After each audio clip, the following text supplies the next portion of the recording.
1994 m. lapkričio 6 rytą traukiniai tarp Vilniaus ir Kauno važiavo įprastu maršrutu. Žmonės sėdėjo vagonuose, kažkas važiavo į darbą, kažkas pas gimines, kažkas tiesiog grįžo namo. Tuo metu netoli Vievio ant geležinkelio tilto per mažą Bražuolės upelį jau buvo įvykęs sprogimas. Buvo pažeista tilto konstrukcija, sugadinti bėgiai, nutrūkę kontaktiniai laidai, sprogimo jėga buvo tokia, kad skeveldra pramušė net netoliese buvusio namo stogą. Ir vis dėlto tą rytą Lietuva išvengė tragedijos, kuri galėjo atrodyti visiškai kitaip. Nes jei keleivinis traukinys būtų važiavęs per tiltą netinkamu momentu, šiandien Bražuolės vardą prisimintume kaip vieną skaudžiausių geležinkelio katastrofų Lietuvos istorijoje. O po tiek metų klausimas vis dar tas pats – kas tai padarė?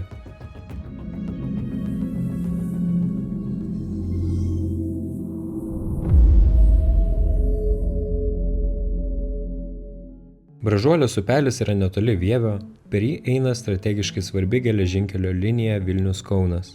Tuo metu Lietuvos geležinkelis reiškia dar daugiau nei tiesiog transportą. Tai buvo šalis, ką tik atkūrusi nepriklausomybę, valstybė dar tik mokėsi gyventi kaip nepriklausoma, institucijos dar kūrėsi, saugumas, žvalgyba, policija, kariuomenė. Viskas buvo jauna ir dažnai veikia chaoso sąlygomis. Todėl sprogimas buvo žinutė. Tik iki šiol nėra aišku, kam tiksliai ji buvo skirta. 1994 m. lapkričio 6 d. ankstų rytą ant geležinkelio tilto per Bražuolės upelį driokstelėjo sprogimas. Jis apgadino vieno tilto atramą, deformavo bėgius ir sutrikdė eismą. Pagal vėlesnius pranešimus, prieš pat sprogimą buvo pravažiavę traukiniai. Svarbiausia čia yra tai, kas galėjo nutikti po kelių minučių. Įsivaizduok keleivinį traukinį, pilną žmonių, važiuojantį per tiltą, kurio konstrukcija jau pažeista. Traukinys negali sustoti akimirksniu. Jei informacija apie pavojų nepasiekia laiku, sprendimui laiko beveik nelieka. Ta rytą didesnės nelaimės pavyko išvengti dėl žmonių, kurie pamatė, kad kažkas ne taip ir perspėjo apie pavojų.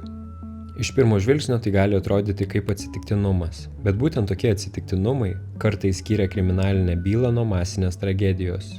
Jau tą pačią dieną valstybės institucijose prasidėjo pasitarimai. Buvo įtraukta Vidaus reikalų ministerija, Krašto apsauga, Susisiekimo ministerija, Geležinkelių vadovybė. Sprogimas ant tokios linijos reiškia, kad kalbama apie valstybės saugumą ir netrukus atsirado pirmosios versijos. Viena iš jų buvo omonininkai. Kita versija – Rusijos specialiosios tarnybos. Trečia kryptis buvo politinė.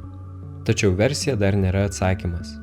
Bražuolės byla ilgainiui tapo byla, kurioje visi kažką girdėjo. Kažkas kažką įtarė, kažkas kažkam buvo sakęs, bet galutinio atsakymo visuomenė taip ir negavo. Tyrime buvo įtariamųjų, buvo versijų, buvo žmonių, apie kuriuos kalbėjo pareigūnai. Bet niekas už Bražuolės tilto sprogdinimą taip ir nebuvo nuteistas. Ir tai yra viena svarbiausių šios istorijos vietų. Tai buvo išpuolis prieš infrastruktūrą, kurią kasdien naudojosi žmonės. Išpuolis, kuris galėjo baigti žūtimis. Jeigu tokia byla lieka be aiškaus teisinio atsakymo, ji tampa pasitikėjimo valstybė klausimu.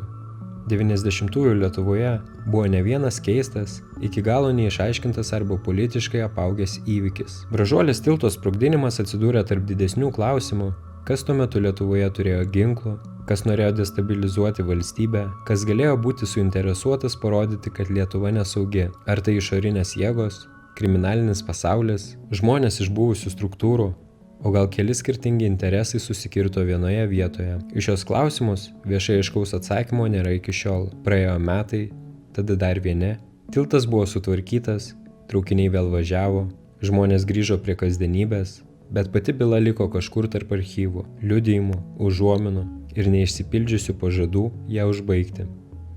Bražuolės tilto istorija yra priminimas, kokia trapi buvo Lietuvos valstybė pirmaisiais nepriklausomybės metais. Šalis jau turėjo vėliavą, institucijas, prezidentą, kariuomenę ir policiją, bet dar gyveno šešėlyje žmonių ir struktūrų, kurios nebūtinai norėjo, kad ta valstybė būtų stipri.